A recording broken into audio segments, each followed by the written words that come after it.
রঙিন দুনিয়ার বাহারি লোভনীয় টিকটক রিলস আর মানুষকে তাদের নিজস্ব টেলিগ্রাম চ্যানেলে ডেকে নিয়ে কি হচ্ছে তার একটা খোলাসা হওয়া দরকার। কিছুই ছিলাম না, কেউ আমার চিনতো না, আমার জানতো না, আর আমার চিনে জানে, আমার নাম লাগাইছে। অর্থ মানুষের জীবনের কতটা গুরুত্বপূর্ণ তা সবারই জানা, কিন্তু এই অর্থ উপার্জন যদি এতই সহজ হতো তাইলে কি আর অর্থ কষ্টে থাকতো পৃথিবীর মানুষ?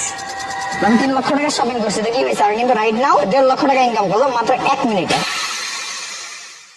যদি মাত্র 1 মিনিটে 1.5 লক্ষ টাকা আয় করতে পারতেন তাহলে কি লাগতো আর জীবনে? ট্রেডিং এ আপনি আমি কিভাবে বোকা হচ্ছি আর কিভাবে বিক্রি হচ্ছে তা জানতে হলে শেষ পর্যন্ত সাথেই থাকুন। নিজে বাঁচুন, পরিচিত জনদের বাঁচান। প্রথমেই ট্রেডিং কি তা নিয়ে কথা বলি। সাধারণ ভাষায় ট্রেডিং হলো ফিনান্সিয়াল মার্কেটে বিভিন্ন সম্পদ কেনা বেচার প্রক্রিয়া। বিভিন্ন ক্যাটাগরির ট্রেডিং আছে, তা একটু দেখে আসা যাক। যেমন স্টক মানে বিভিন্ন কোম্পানির শেয়ার কেনা এবং বিক্রি করা। ক্রিপ্টোকারেন্সি যা ডিজিটাল দুনিয়ার ভার্চুয়াল মুদ্রা, যেমন বিটকয়েন, ইথেরিয়াম ইত্যাদি, এগুলোরও ক্রয় বিক্রয় চলে ট্রেডিং এর জগতে। ফরেক্স বা ফরেন এক্সচেঞ্জ, এটি হলো বিদেশি মুদ্রার কেনা বেচা। ধরেন 6 মাস আগে $1 কিনেছিলেন 80 টাকা দিয়ে, এখন 110 হয়ে গেছে। এটাকে সিম্পলি ফরেক্স ট্রেডিং নামে আমরা চিনে থাকি। আর কমোডিটিস হলো পণ্য যা বাজারজাত করা যায়, যেমন তেল, চাল, ডাল থেকে নিয়ে সোনা, রূপা, যা নির্দিষ্ট সময় পর দাম বাড়লে বিক্রি করে লাভ করেন ট্রেডাররা। উন্নত এই ট্রেড দুনিয়ায় সবচেয়ে আলোচিত আর ব্যতিক্রমী হচ্ছে বাইনারি ট্রেডিং। এটি একটি বিশেষ ধরনের ট্রেডিং যেখানে ট্রেডাররা কোনো সম্পদের মূল্য 1 মিনিটে বেড়ে যাবে এমন একটা বাজি ধরেন। যদি বেড়ে যায় লাভ হয়, আর যদি না বাড়ে তাহলে সম্পূর্ণ লস। এখানে সময় নির্দিষ্ট হতে পারে, কয়েক মিনিট বা ঘন্টা। জাস্ট এতটুকু ধারণা রাখেন, ডিটেইলসে পরে বলছি। সাধারণভাবে একটি কোম্পানির শেয়ার বা স্টক কিংবা বিদেশি মুদ্রা আজ কিনলেন 10 টাকা দিয়ে, উদ্দেশ্য একটাই, দাম বাড়লে বিক্রি করবেন এবং একটা লাভ করবেন। হতে পারে নির্দিষ্ট সময় পর 10 টাকার এই পণ্য বা মুদ্রা 40 টাকা হলো, অথবা 5 টাকায় নেমে গেল। সহজ বাংলায় ট্রেডিং সিস্টেমটা হলো কেনা বেচার একটা প্রক্রিয়া। এতটুকু শুনে মনে হচ্ছে ট্রেডিং তো আসলে একটা লিজিট ব্যবসার মতো সিস্টেম, এটা কেন স্ক্যাম হবে? আসলে এর সমীকরণ অনেক কমপ্লেক্স। শেষ পর্যন্ত থাকুন, দেখবেন ট্রেডিং নিয়ে ধারণাই পাল্টে গেছে। আমাদের দেশে আগে হুজুরদের কাছ থেকে তাবিজ নেওয়া হতো। আজকাল দেখছি একটি বিচিত্র শ্রেণীর বুদ্ধিমান মানুষ ইন্টারনেটে তাবিজ বিক্রি করে বেড়ায়। ট্রেডার কুইন নামে ট্রেডিং এর একজন রানী, তৃতীয় এলিজাবেথ, ট্রেডিং এ লস খাওয়া পাবলিকদের কিছু বলছিলেন। তো এমন কমেন্টে কিন্তু আমার ইনবক্স পুরো ভরে গেছে যে আপু আমাদের কিছু প্রফিট করাই দাও, আমরা লসে আছি। নিজেই বলছেন সবাই ওনার ইনবক্স ভরে ফেলতেছে লস খাইছে, কি করবে এটা নিয়ে। আর কমেন্টেও দেখলাম লস খাওয়া বান্দাদের হাহাকার। আমি জানি না ভাই, পাবলিক কি গাঞ্জা খায় যে এমন আপু আর ভাইয়াদের কথায় কান দিয়ে তাদের কাছ থেকে মোটিভেটেড হয়ে সাঁতার না জেনে ডুবুরির কাজ নেই, আর পেট ভর্তি নদীর পানি নিয়ে চিল্লায় আপা একটু বাঁচান, একটু বাঁচান। এসব বড় বড় ট্রেডারদের চেহারা দেখলেই আমার দরদ হয়। এরা কি পৃথিবীতে আসার আগে পড়ালেখা করে আসলো কিনা? মেইন কথা, যারা আমার ভিআইপি গ্রুপে অ্যাড হতে চাইতেছেন তারা দেখেন, বায়োতে দেখেন, উপরে দেখেন, মানে ইউটিউবের অপশনের একটু উপরে দেখেন টেলিগ্রাম পাবলিক চ্যানেলের লিংক দেওয়া আছে। আমরা পৃথিবীতে এসে স্কুল, কলেজ, ভার্সিটি, তারপরে জব করি। জবের সর্বোচ্চ দৌড় হিসেবে যদি টেক জায়ান্ট গুগলকে ধরি, তাইলে ওইখানের ইঞ্জিনিয়ার বেচারাদের জন্য মায়াই লাগে। তারা এত বছর পড়ালেখা করে কম বেতনে চাকরি করে, মিনিটে যেখানে আমাদের তরুণ ট্রেডাররা 1.5 লক্ষ টাকা ইনকাম করতেছে। আসুন ডিজিটাল দুনিয়ার জোয়ার আসরে আপনাদেরকে পরিচয় করিয়ে দিই। বাংলাদেশের জনপ্রিয় ট্রেডিং দুইটি। Number 1, foreign exchange. এটি একটি ট্রেডারের জন্য সেফ এবং লসের সম্ভাবনাও কম, কেননা এখানে আপনি কত টাকা লস হলে আর ট্রেড করবেন না এটা আপনি সেট করতে পারেন। কিন্তু মাথা নষ্ট করা এক চমকপ্রদ আরেক ট্রেডিং হলো বাইনারি ট্রেডিং, যেখানে আপনি বাজি ধরবেন যে কোনো পণ্যের, হতে পারে ক্রিপ্টো, ফরেক্স বা কমোডিটি টাইপ কিছুর, যে $100 এই পণ্য 1 মিনিটের মধ্যেই আপে যাবে, মানে এর দাম 1 মিনিটে বাড়বে। এটা আপনার প্রেডিকশন। যদি 1 মিনিটের মধ্যেই সেটি সত্যি হয়, সত্যি দাম বাড়ে, আপে যায়, তাইলে আপনি জিতছেন। প্ল্যাটফর্ম 10%-এর মতো কেটে রেখে আপনাকে প্রায় $90 দিয়ে দিবে। তখন 100 থেকে আপনি $190 মালিক। বেশ ফুটফুটি সুন্দর এক লাভের খেলা মনে হচ্ছে, তাই না? না, বিষয় এমন না। আর যদি প্রেডিকশন অনুযায়ী ওই স্টকটা আপে না যায়, তাইলে পুরো $100 আপনি হারালেন। এই হার জিতের এক লড়াই আপনার আমার দেখা স্বপ্ন ঘুম শেষ হওয়ার আগেই ভেঙে যায়। বাইনারি ট্রেডিং এর একটি ভয়ঙ্কর দিক হলো এখানে 80% মানুষ তাদের টাকা হারায় আর মাত্র 20% লাভ করে। এই 20% মানুষের সাফল্যের পেছনে থাকে মার্কেটের ভালো জ্ঞান, অভিজ্ঞতা, ঝুঁকি নেয়ার সাহস এবং বারবার ব্যর্থ হওয়ার পর লেগে থাকার মনোভাব। বাইনারি ট্রেডিং অন্যান্য ট্রেডিং এর চেয়ে আলাদা, কারণ এতে লাভ বা সম্পূর্ণ ক্ষতি নির্ভর করে আপনার প্রাথমিক বিনিয়োগের উপর। এই কারণে এর ঝুঁকি অনেক বেশি। অনেক দেশ এবং ইসলামিক অর্থনীতি এটাকে অনৈতিক, নিষিদ্ধ, এমনকি হারাম বলে থাকে, কারণ এটি আসলে জুয়া বা বাজি ধরার মতোই একটি কাজ। বাইনারি ট্রেডিং জগতের কিছু প্ল্যাটফর্ম চিনে রাখুন: অ্যাপেক্স, বাটা অপশন, পকেটমার ইত্যাদি। এখানে আছে সাইকোলজির এক বিশাল গেম। চলুন অ্যাপেক্স এর ওয়েবসাইট নিয়ে কথা বলি।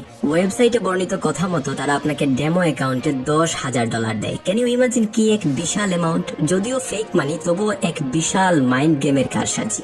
যখন আপনি ডেমো মানি দিয়ে ট্রেডিং শিখতে শুরু করবেন, তখন আপনার ক্ষতির পরিমাণ খুব কম হবে আর লাভের পরিমাণ বেশি দেখবেন। এটা তাদের একটা সিস্টেম করে রাখা আছে।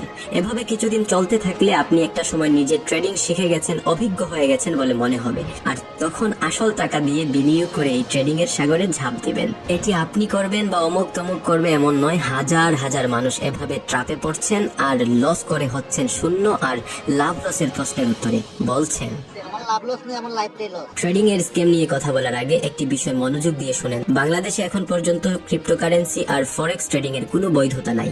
অবাক হচ্ছেন? আসলে সত্যি আমাদের দেশে নানান কারণে এই দুই ট্রেডিং সরাসরি দেশ থেকে করা লিগেল না। যদিও ফরেক্স ট্রেডিং কে বৈধতা দেওয়ার জন্য কাজ করছে সরকার এবং আশা করা যায় এটার স্বীকৃতি আসবে শিগগিরই। তাইলে ভাবেন তো, আপনার দেশ যে সিস্টেমকে বৈধতা দেয়নি, আপনি করছেন সেইটা, প্রতারিত হচ্ছেন, এর জন্য দায় কার? এর জন্য প্রতারণার শিকার লাখ লাখ মানুষ আইনের আশ্রয় নেন না, কারণ তারা পরে জানতে পারেন আইন দ্বারা সিস্টেমটাই নিষিদ্ধ। অনেকে এ পয়েন্টে আমার সাথে একমত না হয়ে যুক্তিতর্ক দেখাবেন যে বিদেশ থেকে সিস্টেমে করা যায়। অনেকে করছে, অথবা ইন্টারন্যাশনাল কোম্পানিগুলো আমাদের দেশে তাদের এজেন্ট বসিয়ে গোপনে ফরেক্স ট্রেডিং করতে দিচ্ছে। আমি উত্তরে বলবো, বেশ ভালো। দুনিয়াতে এত টাকা ইনকামের রাস্তা থাকতে কেন রাষ্ট্রের চোখ ফাঁকি দিয়ে এই আকামটা করে যাচ্ছেন? বলুন তো, এই ডিজিটাল দুনিয়ায় আপনি কাকে চোখ বন্ধ করে বিশ্বাস করতে পারেন? গবেষণায় দেখা গেছে বাংলাদেশে যারা প্রতারণার শিকার হন তাদের বেশিরভাগের বয়স 18 থেকে 40-এর মধ্যে। শুধু শিক্ষিত কিংবা অশিক্ষিত নন, বিনিয়োগ করে ধরা খান ব্যাংকার, শিক্ষক সহ নানান পেশার লোকজন। বাংলাদেশের ট্রেডিং মার্কেটে আজকাল অনেক স্ক্যাম দেখা যাচ্ছে, যেখানে বিভিন্ন গ্রুপ বা ব্যক্তি ট্রেডিং এর নাম করে মানুষকে প্রলুব্ধ করছে। ভুয়া প্রমিস, ওয়েবসাইট বা ইনভেস্টমেন্ট স্কিম দিয়ে প্রতারণা করা একটা কমন ঘটনা আজকের দিনে। যদিও ট্রেডিং সিস্টেমটা একটি স্বীকৃত মাধ্যম বিশ্বব্যাপী, কিন্তু এই নকল দুনিয়ায় কার সাথে কোন প্ল্যাটফর্মে আপনি বিনিয়োগ করবেন, এটা কিন্তু সময়ের এক কঠিন সিদ্ধান্ত। যে বাজার আপনাকে easy way to make money হিসেবে ট্রেডিং কে বোঝাচ্ছে, লাক্সারি লাইফস্টাইল দেখিয়ে কাবু করতে চেষ্টা করছে, তার লাভটা কোথায়? আসেন হিসাব করি। ধরি মুরগি কবির নামে একজন মানুষ যে ট্রেডিং নিয়ে বকবক করে, মিলিয়ে দেখবেন তার মতো নানান মানুষকে আপনি টিকটকে দেখে থাকেন। তাদের নিজস্ব টিকটকে কমিউনিটি আছে, ডিসকর্ডে চ্যানেল আছে, টেলিগ্রামে সবাইকে জড়ো করে তাদের নিজস্ব চ্যানেলে নিজের জীবনের নানান বিলাসিতা দেখিয়ে আপনাকে অনুপ্রাণিত করে তার দেয়া লিঙ্কে গিয়ে ট্রেডিং শুরু করতে। আপনি আমি এই কবির সাহেবদের গুরু হিসেবে মানি এবং এই দুনিয়ায় পা বাড়াই। তখনই শুরু হয় মুরগির আসল লড়াই। বাইনারি ট্রেডিং এর পকেটমার অ্যাফিলিয়েট প্রোগ্রাম দিয়ে একটি উদাহরণ দিলে বিষয়টা আরো ক্লিয়ার করে বোঝানো যাবে। সব প্ল্যাটফর্ম একই রকমের কাজ করে, এজন্য একটা দিয়ে উদাহরণ দেই। খেয়াল করে দেখেন, এখানে লেখা আছে, ক্লিয়ারলি বলা আছে, আপনি ক্লায়েন্ট রেফার করলে, ওই ক্লায়েন্ট ইনভেস্ট করলে আপনি 80% পর্যন্ত কমিশন পাবেন। মনে রাখেন, খেলা শুরু হলো মাত্র। এই দেখেন, প্ল্যাটফর্ম বিভিন্ন লেভেলে এই ডিজিটাল হকারদের ক্যাটাগরাইজ করে থাকে। আমরা যেই ফেরিওয়ালাদের ইউটিউব আর টিকটকে দেখি, তারা হলো প্ল্যাটফর্মের ভাষায় ভিআইপি আর ইনফ্লুয়েন্সার্স। লক্ষ্য করুন, ভিআইপি তারা যারা 200 জনকে রেফার করিয়ে ইনভেস্ট করাইতে পারে। তারা এই ভিকটিমের মোট বিনিয়োগকৃত টাকার 70% পেয়ে যায়। দেখেন, ক্লিয়ারলি মেনশন করা আছে, সোশ্যাল মিডিয়া, ইউটিউব, ইনস্টাগ্রামের মতো প্ল্যাটফর্ম থেকে ইনফ্লুয়েন্সাররা মানুষকে ট্রাপে ফেলে 50 থেকে 200 জন আনতে পারলেই বান্দাগুলো যত ইনভেস্ট করবে তার 70% পেয়ে যাবেন এই কথিত ট্রেডার। এসব মিলতেছে? উদাহরণ দেই, ধরেন এই মুরগি কবির একজন ভিআইপি লেভেলের মার্কেটার যে 200 মুরগি প্ল্যাটফর্মে আনতে পারছে এবং যারা জয়েন হয়েছে তারা প্রত্যেকে কম হলেও $100 করে ইনভেস্ট করেছে। সব মিলিয়ে এই মানুষদের ইনভেস্টমেন্টের পরিমাণ হলো $20,000। এই 20,000-এর 70%-এর মালিক কিন্তু মুরগি কবির নিজেই। শুধু মুরগি ডেলিভারি দিয়ে কবির কামিয়ে ফেললো $14,000, যা বাংলাদেশি টাকায় প্রায় 16 লক্ষ টাকা। এজন্য তারা আপনাকে আমাকে তাদের গ্রুপে ডাকে আর তারা তাদের জীবনের এই বিলাসিতা দেখায়। হিসাব ক্লিয়ার নাকি ভেজাল আছে? আরো অবাক হবেন এটা শুনে যে মুরগি কবিরকে শুধু রেফারেলের প্রথম বিনিয়োগ থেকেই কমিশন দেয় না। এই ব্যক্তি যতদিন লস করে আবার ইনভেস্ট করবে, ওই অ্যামাউন্ট থেকে মুরগি কবির ছোট্ট একটা কমিশন পেয়ে যাবে। খেয়াল করলে আরেকটা ইন্টারেস্টিং জিনিস দেখতে পাবেন, এই যাদেরকে আমরা ট্রেডার হিসেবে চিনি তারা কিন্তু বিদেশে, বিশেষ করে দুবাইয়ে বসে এই আকামটা করে বেড়াচ্ছে। কেন তাদের বিদেশে বসে এগুলো করা লাগে তা অবশ্য আপনার ধারণার বাইরে নয়। এনিওয়েজ, শেষের দিকে এসে বলছি, আমাদের চোখের সামনে যা দেখছি তা সত্যিকারের ট্রেডিং নয়, এটা একটা প্রতারণার ফাঁদ। যদিও বাংলাদেশে আসল ট্রেডিং এর সুযোগ আছে, কিন্তু এগুলো ঢাকা পড়ে আছে হাজারো ইনফ্লুয়েন্সারদের কালো ছায়ায়। এখন কথা বলা যাক, ট্রেডিং আসলে কাদের জন্য? ট্রেডিং কি আসলেই সবার জন্য, নাকি এর জন্য বিশেষ কিছু দক্ষতার প্রয়োজন? প্রথমেই ট্রেডিং এ দক্ষতা অর্জন করার জন্য আপনাকে ফিনান্সিয়াল মার্কেট, প্রযুক্তিগত বিশ্লেষণ, টেকনিক্যাল অ্যানালাইসিস এবং মনিটারি ডিসিপ্লিন সম্পর্কে জানতে হবে। এই কথাগুলো মাথার উপর দিয়ে গেলে আপনার জন্য ট্রেডিং না বস। যদিও ট্রেডিং এর কিছু কিছু বৈধ প্ল্যাটফর্ম এখনো বাংলাদেশে এক্সিস্ট করে, তবুও আমাদের এই মার্কেট সম্পর্কে জ্ঞানের স্বল্পতার জন্য করে যাচ্ছে নিত্যদিন লস। আসলে আমাদের দেশের সরলমনা শিক্ষিত, অশিক্ষিত আর বেকার, বিশেষ করে ছাত্র সমাজ এই প্রতারণায় পা বাড়িয়ে ধরা খাচ্ছেন। প্রতারণা বলার কারণ হলো শত শত স্ক্যামের ভিড়ে আমরা আমাদের খেই হারিয়ে ফেলেছি, আর অনেকে হারাচ্ছি আমাদের সহায় সম্বল। যারা ট্রেডিং এ আসতে চান তাদের জন্য বিশেষ কিছু পরামর্শ দেই। ট্রেডিং শেখার জন্য আপনাকে ফাইন্যান্সিয়াল জ্ঞান রাখা দরকার। বিজনেস রিলেটেড পড়ালেখা, এই ক্যাটাগরির বই পড়া, কোর্স করা থেকে নিয়ে অনেকভাবে শিখতে পারেন। আপনার যথেষ্ট টাকা নাই, ট্রেডিং এর জ্ঞান নাই, তাইলে তো এটা আপনার জন্য না। কেউ যদি সত্যি সত্যি ট্রেডিং করতে চান, হাতে যথেষ্ট টাকা থাকে, পিছুটান না থাকে এবং মার্কেট সম্পর্কে ভালো জ্ঞান রাখেন, তাইলে you are welcome to trading world. ভালো রেপুটেটেড বৈধ প্ল্যাটফর্মের সাথে যাত্রা শুরু করেন। আপনার জন্য রইল অনেক অনেক শুভকামনা। আর যদি আপনি আমজনতা, ছাত্র, বেকার, সরলমনা জনসাধারণ হয়ে থাকেন, তাইলে এই ভিডিওটা আবার দেখেন, তারপরে সিদ্ধান্ত নেন। আপনার জন্য রইল অনেক শুভকামনা। বিদায় নেওয়ার আগে আবেদন, ট্রেডিং সম্পর্কে আপনার কি মতামত কমেন্টে লিখুন। আজকের জন্য বিদায়।